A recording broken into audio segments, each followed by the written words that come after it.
Welcome to Incredible Tiny Homes. Today we are starting a new segment of a little something that I came up with. I went to do some videos up at the sales lot with Randy, and I thought something Brian did today that kind of sparked it, and I was like, you know what, I think everybody would like to see that, and it would be a lot of fun, and it would show more about our company. So I want to introduce you. Let me tell you about the segment. The segment's going to be like for the employees, and we want to introduce you to some of the employees that we have here, if not get to all of them, of course, and kind of find out a little bit about them. How did they make their way here? What do they do here? Just some things like that to kind of let you know a little bit more of what makes up Incredible Tiny Homes. Who makes up Incredible Tiny Homes? So that might be the name of the segment. I had lunch here today. I probably had some onions, so I'm trying to stay away from Brian there. But let's just go ahead and get it started. So let's call it maybe, who makes up Incredible Tiny Homes. So welcome. You're our first interview, and this is Brian Waycaster. Okay.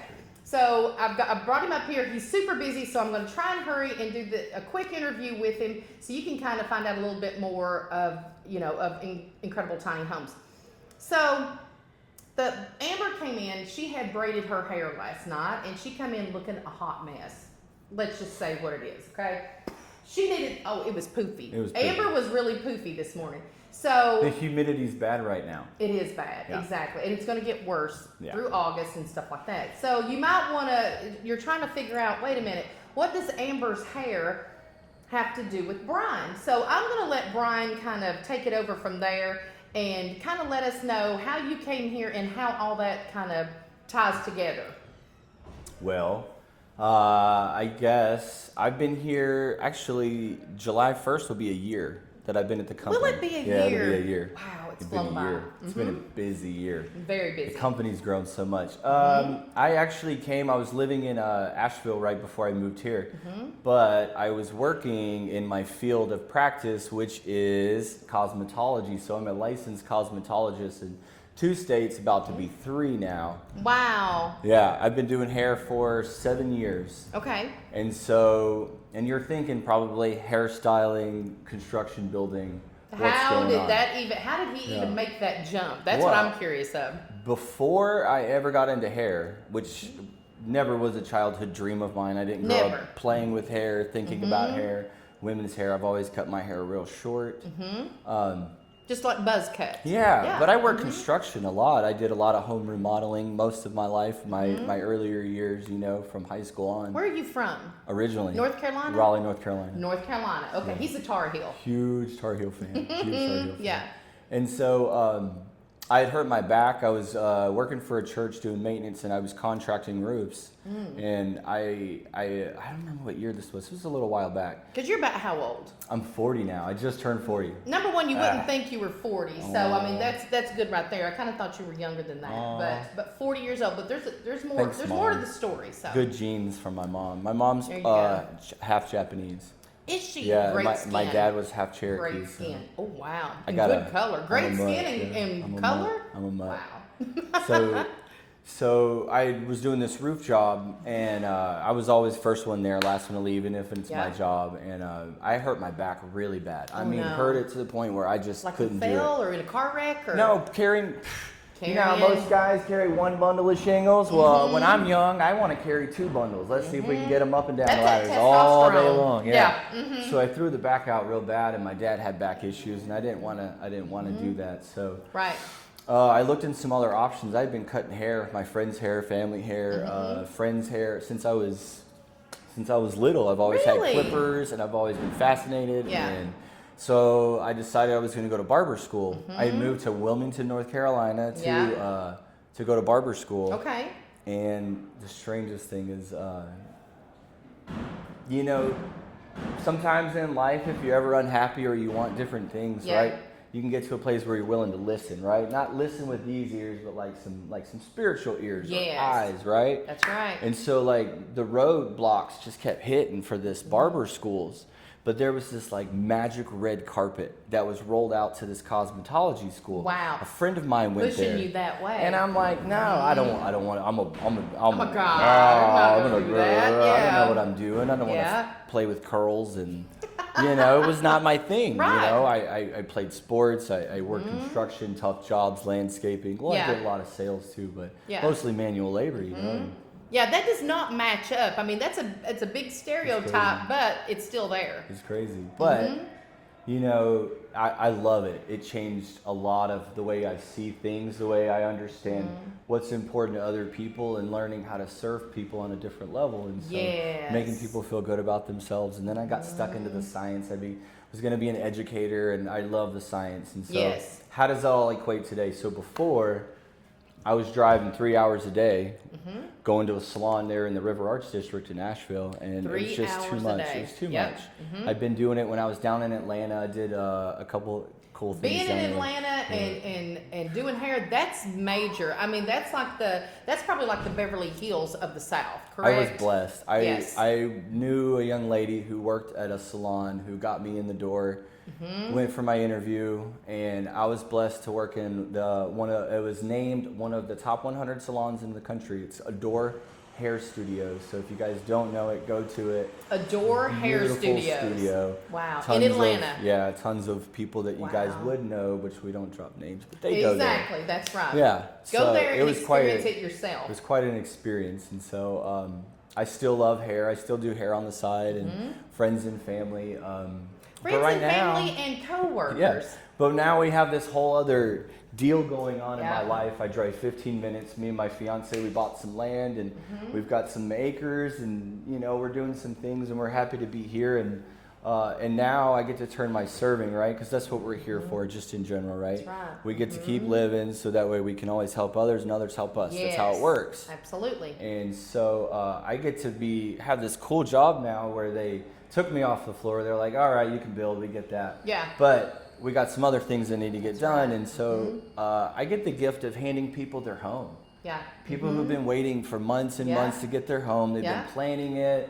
They're planning on starting their new life. Maybe they're moving here. We got the Grove. We got all these developments going on. And I get to be a part of their build kind of from early on until their build happens. And on our side, they're not model homes, so we build them quick. Right. You know. So Brian is the person, if you're getting an Incredibox, anything to do with the Incrediboxes, the ESP panels, anything like that, all that information, all the questions and stuff goes to Brian. Yeah. Where on the other side, with the model homes and the stick builds and stuff, goes to Al on the co-construct. Yeah. So we got the two guys he's running this whole line. Yeah. With Lucas and some other guys that they've got in a supervised position.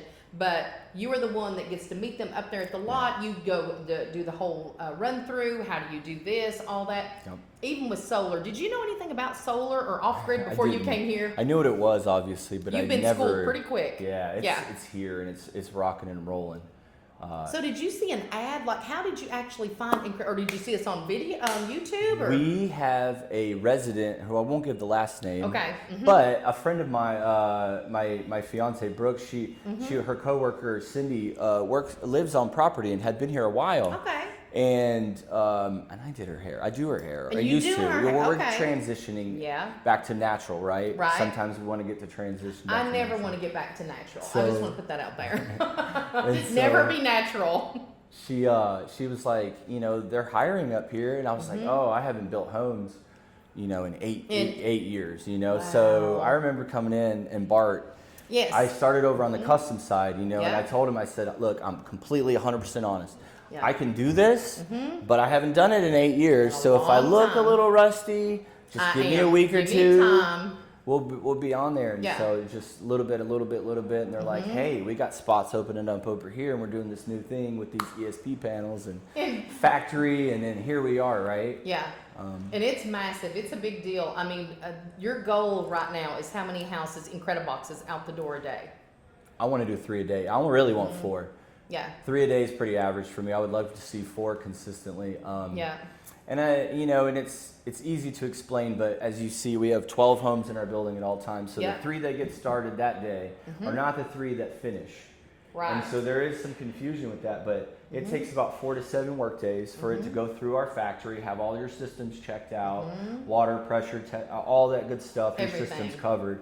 So it's about 4 to 7 work days. So yeah, we're doing 10 to 12 homes a week right now. And I know that you, from the time, since you've been here a year, from the time that you started to the time now, it's unbelievable how the issues that we used to have, they're to a minimal. Man. I mean, we're talking minimum. We're getting so much better. And, you know, it's not, it's unfortunate sometimes I do hand someone at home and they go home and maybe there's a leak somewhere or something that we missed, you know, and it's like, it's such a bummer. And, you know, It is. our responsibility is to make sure that you guys get it taken care of as quick as possible. So as you know, you get in touch with us, we'll get it taken care of. Absolutely. But those little moments, although it happens to be on you, help us to grow as a company, right? Because if we don't stay inventive, if we don't stay ahead of the curve, if we don't think of new designs, new ways to build better homes, better quality to grow, then we're going to be left behind. And we want to keep building homes for all you guys. And we are at the front of the tiny home industry. We absolutely are, and we're not going to stop. Randy, with all the designs, all the ideas that he comes up with, it's off the charts. It really is. And I know everybody else recognizes it. And I love that we have employees like Brian who want to jump on that dream and make it happen, because he can't do it alone. We can't do it alone, and we all have to have one another. One of the other things that I want to throw in, and maybe do a shout out to your fiance, because she's doing something very special right now. She's maybe she's baking. Yeah. Maybe she's kind of got, you know, maybe something in the oven. Yeah. Perhaps. Yeah, and she's not a huge baker. I do like to try to convince her to make me some cakes. So we will be having a baby here. The due date is July 16th. July 16th, he's going to be a brand new daddy. Never been a dad. Oh, that's exciting. And so Gabriel Kai Waycaster will be coming anytime soon. Oh my gosh. So some of y'all will have to bear with me. I'm still going to work from home for, you know, like a week or so. So I can give Brooke a chance to get back to normal. And get used to the sleeping. I guess there's going to be a lot of waking up every 3 hours. There's going to be no sleeping. Is that what they do? 3 hours? You don't sleep. No. So my nurse, Brooke is a nurse. She's a nurse. So luckily for me, I hired well when I hired her, because she's a great rememberer. She's a great reminder. She knows all the information. Yep. But this has just been a great experience. They're wonderful. They're helping me out a lot with it, and I'm excited to be here. Yeah. You know what I really like to see? What? Truly? Besides the fact that we always want to see us get more beautiful homes. That's right. Man, I want to see all these guys succeed in my life. Yes. I want to watch it. I want to watch it. I'm so glad you brought this up. Have you noticed what a great group we have now? Wow. I mean, it takes some going through. It does. I'm telling you, it's been years. This is our 9th year. This is the best crowd, hands down, that we've ever had. I've never seen so many guys and girls. There's girls here too that are in it. They are helpful. They've got each other's backs. They care. They really care. They come in here and they care about their job. They don't come in here and be like, you know, this is not a job that you look at your watch. Yeah. Be like, oh my gosh. If you're going to do that, you need to go on home. Yeah. That's the truth. Yeah. But there's some really great men out there, men and women, and we're lucky. We probably have about 80 employees now. Yeah. Which is insane to even. Huge. Yeah. We're a small company. We're a small company. Doing big things out of a very small town in eastern Tennessee. It's pretty wild. It is really wild. Making waves. That's right. You know, these guys, man. You know, a lot of them are from here, right? They are. Mm-hmm. And so when we live in a you know, it's a poorer county. It you is. know, but this all the homes that you guys are purchasing are bringing more economy. The guys are getting paid more. They can have nicer things for their family. Or we want them to have a nice place to live. We want them to have a nice truck. You know, guys want a truck. When you talk about creating that vision, right? Yes. So is management, right? When they pulled me off the floor, you know, it gave me an opportunity to see that if all I do is teach someone how to take this screw and screw it into a wall all day long, then that's all they're doing. They don't see the vision. So for me, for us, we have to create the vision inside their head of where we're going, what we're doing.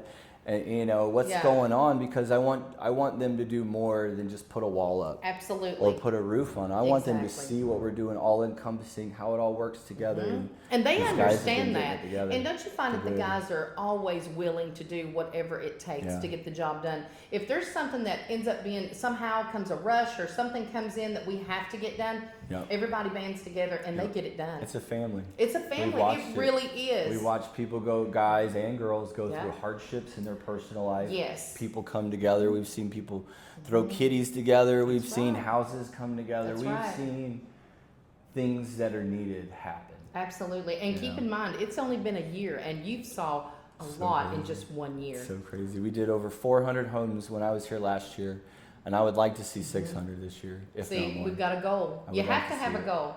Well, I want to say congratulations. You are the very first one to do the employee interview, and we'll have we'll call the segment something. This will be cool. Yeah, but congratulations to you and Brooke.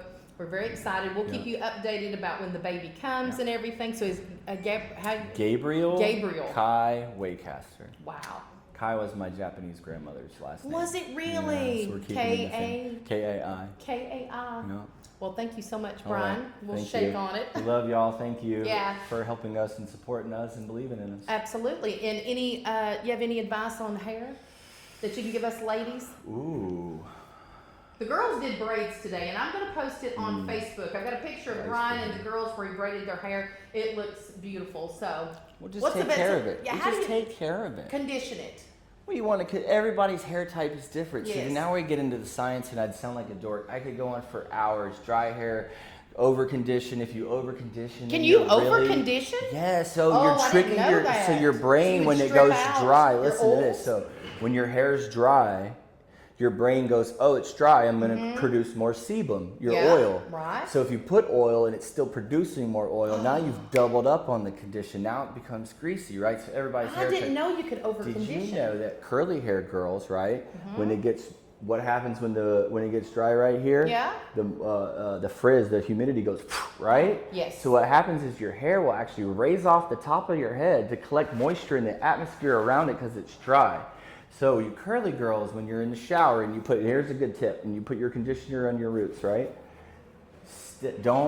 Whatever you do, don't stand under the shower head and let it rinse, because what it's doing is dispersing those curls at the root. So it's off the rip, breaking the curl up at the root. What do you mean, flip over and do it? And then it runs down to the mids to the ends. So what you do is you step back and you cup it. And you just do this. And you let it go like this, because you want to still keep some of that conditioner at the top, because if all you're doing is hitting it here and it just runs down. My God, now that is great advice. So that's probably what happened to Amber with hers being so frizzy and stuff. So Amber, you got dry hair. I probably got dry hair. All right. Well, thank you, folks. Brian. This has been a lot of fun, and there's going to be more to come. Yep. Be sure to thank you so much. I already seen this morning we were almost at 171,000, or we're almost at 172,000 subscribers. Oh my goodness. I'm hoping we're going to hit 200,000 this year. We're doing it. Thanks to you guys. Thank you so much. Out. Tell your friends, subscribe, and like, we're going to share, build more subscribe, homes. And Brian's got to go to work. Yeah, so we're going to go. We got to let him go. Because I know all you guys are waiting on me. All right, we'll see you soon. All right, thank you guys. Bye. Bye. I would never trust you. And I was like, why? Why? He goes, my dad told me when I was young, you never trust a man who wears his hat backwards. He goes, you're supposed to wear your hat the direction you're supposed to be going in life. I've never heard that. Yeah, he told me that. And I was like, Okay, testing. We'll be talking like this. Testing. Right? You say something. hello. Test. Test. Testing. Talking, trying to fix my hair. Hair looks good. Testing. Hey, thumbs up for the hair.